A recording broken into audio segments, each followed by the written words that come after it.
see the wheels actually spinning. So the unit's not on. So they, for some reason, they've got those off.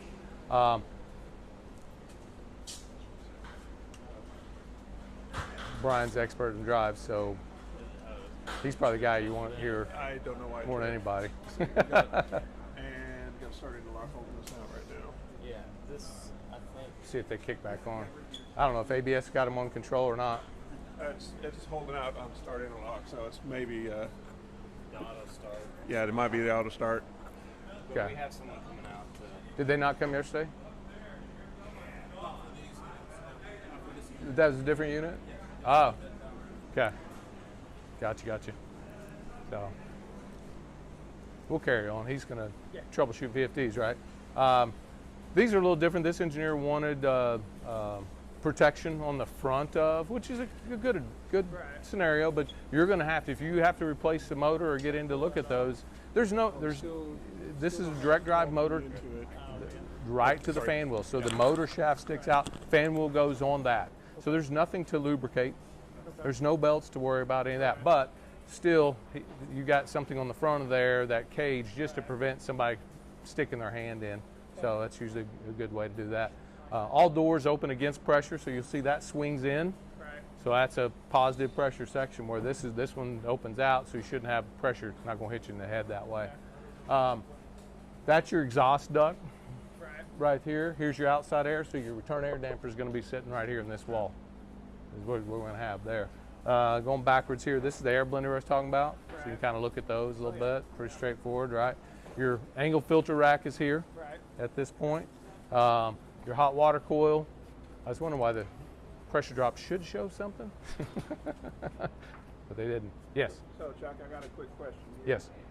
Of course, they took the mic from me. So. Oh, okay. Yeah.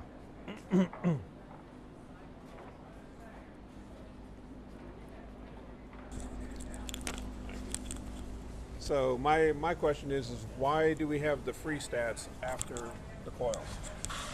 It's a controls contractor question. Really? We don't put the controls in, so ABS, so probably Alan Price or that's Joel, or that's they shouldn't backwards. be. That's backwards Your from what free stat everything should be before your heating water coil. Should be up here somewhere, right? Yes, and it's on the other side of the coils. Yeah. So I don't know who's out here. Is James out here, or who's out here? No, Justin is. Justin. So you might ask Justin. Okay. Justin should be able to tell you pretty quick. Sure. He's installing all the controls. Okay. So wish I could tell you, but can't. So this is the return. I wanted to make sure of that first. So this is the back end of the unit. that's the back. I mean, these fans go this way. Right. This is your exhaust. Here's your outside air damper. Here's your return. Here's your air blender. I mean, it's. Yeah, so it can't be going there. Yeah. So here's your heating coil, which is going to be your first coil, smaller pipe. Boom, boom, boom. So yeah. So here's a one right here. Oh, they got one in there. So I don't know what it's where it's located though. So maybe they. That's your differential pressure. Where's your free stat? Where's it go to, Brian? They have a free stats over there. Where's the? They run them all the way over there. Oh, no. What are they doing? Does it come out right there? Right here. Or where do you reset it? That's a good question. Do they carry the reset all the way down here? Yeah. Let's say so. Oh, they carry it right here. I don't know why they did that, but you have to. Different.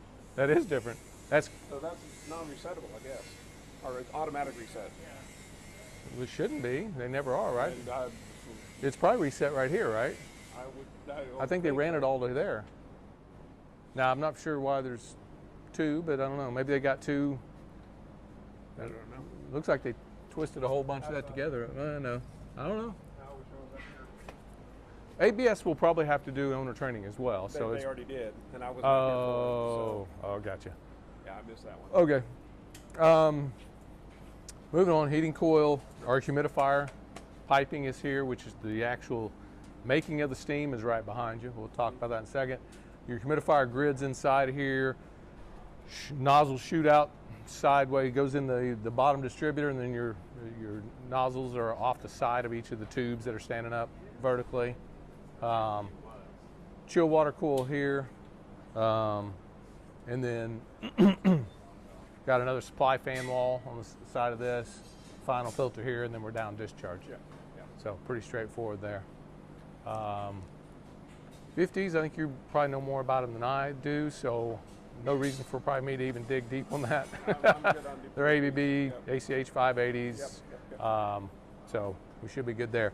Fan coils, same kind of stuff. You got quite a few in here you can see, and this is just job site right now. So, but filter dirtiness is kind of a mainstay. You can see how dirty that one is right now. So just those drop down from the bottom.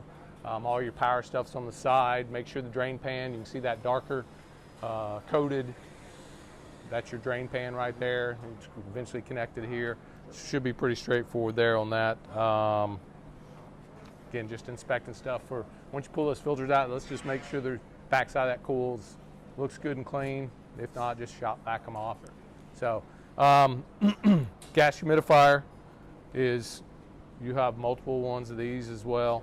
You got 2 screws here and a handle, and this is going to lift off, and this is going to have, this is just a mini boiler is all it is. So these are, you guys have a few of these.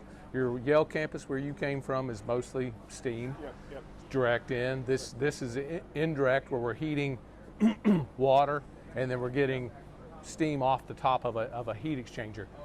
The challenging thing about that, I'm gonna stand so I can see the back of my head, right?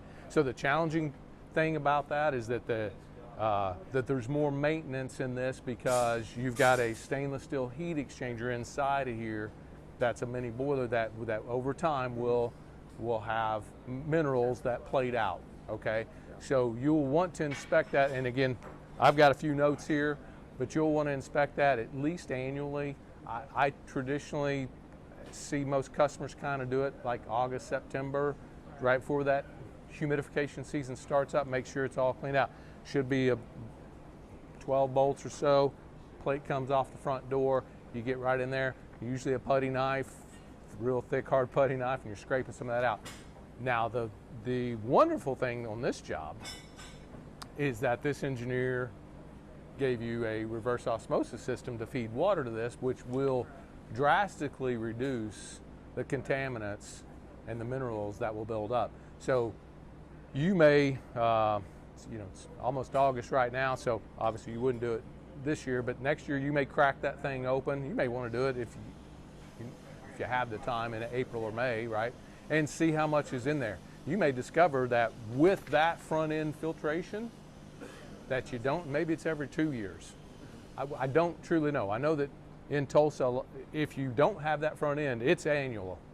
Because if you wait 2 years, you're usually, what happens is that some of those reservoirs are 14, 18 inches tall, and they'll crack them up after 2 years, and they open them up after 2 years, and they'll have 6, 7, 8 inches thick of buildup. And all that does is you're lighting a flame to that, and there's no water there, so where that heat is heating up the metal hotter than what it was intended to, and it just is degrading your heat exchanger, which is going to, over time, it's got a good warranty, but over time, that's not what it's intended.